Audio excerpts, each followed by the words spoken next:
Want to know how to change the type of app that you are about to create in Replit? Well, no worries.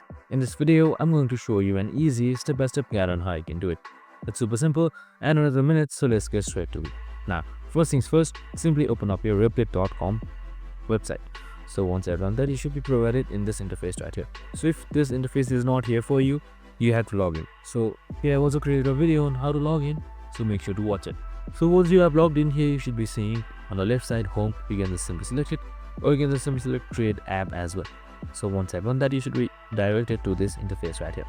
So in order to change the type of app you are making, here you can just simply select it from web app, data app, 3D game to much more right here accordingly. And that's it, super simple and easy. You can just simply now describe your app idea and then select start chat right here. And now it should start making your app. I hope this video helped. If it did, make sure to like, subscribe and tune in with us for more of these videos. See you in the next one.